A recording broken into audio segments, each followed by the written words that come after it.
Today we're looking at one little verse and then going on a huge rabbit trail. Luke 2:1. In those days, Caesar Augustus issued a decree that a census should be taken of the entire Roman world. Here's the rabbit trail. How do we go from how things were in the Old Testament to now how things are at the time that Jesus shows up on the scene in the New Testament?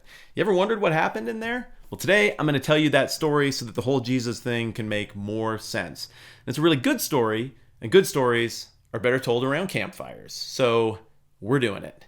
Come on, let's go. It'll be fun. To get the whole thing figured out, we got to go about 500 years before he showed up on the scene. And at that time, Persia was the big, important people group in the world. And they had everything pretty much under control, except this one annoying burr under their saddle. And that annoying burr was the Greek people that lived way out west. They're always bothering with their stuff out on the frontiers of the Persian Empire. So one day, a Persian king was like, hey, we should just go, kill them. So he loads up an army and they head out west, and it would have worked except the Greeks were really smart and good at fighting, so the Greeks won. And then another Persian king showed up later and the Greeks won again. So then the Persians decided they needed to shut it down for a while, and the Greeks celebrated by killing each other in a big giant civil war. And while that was going on, a dude up north named Philip from Macedon decided, hey, I think I'll just come down and conquer the Greeks. So he did that, but then he just died for no good reason and left his son in charge. And his son was only 18 years old, but he was Alexander the Great, so he was probably ready for it. Alexander was like, hey, my dad likes conquering the world. I should conquer the world too. So Alexander just conquers a little bit bigger world. And by that, I mean the whole dang thing. He marches as far as India, conquers it all, goes back to his new headquarters in Babylon, and then he just up and dies for no good reason. Well, he didn't leave anybody in charge.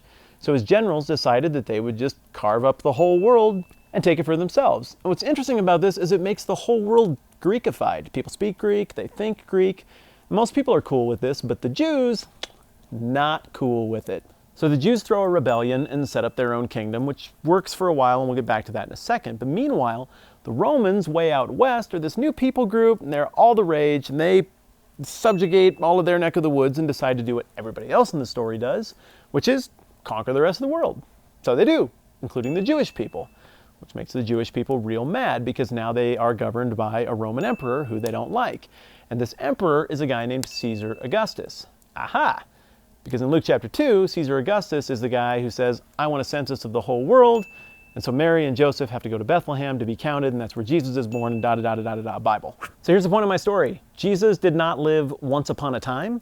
He lived in an actual time, in an actual place that was super complicated, much like our world. It was a time where people felt hopeless and powerless because there was a giant government and they didn't feel like they had any say in anything. It was a time where people were super entertained, but life still felt very hollow.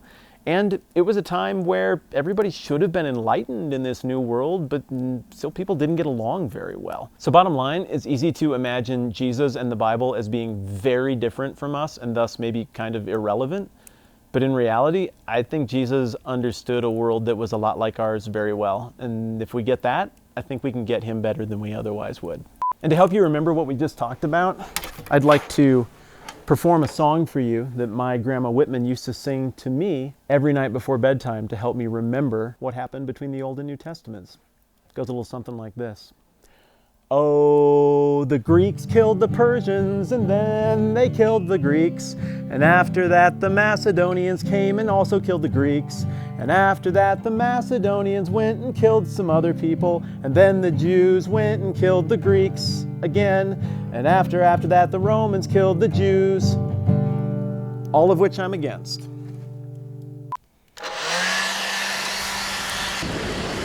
Oh my goodness.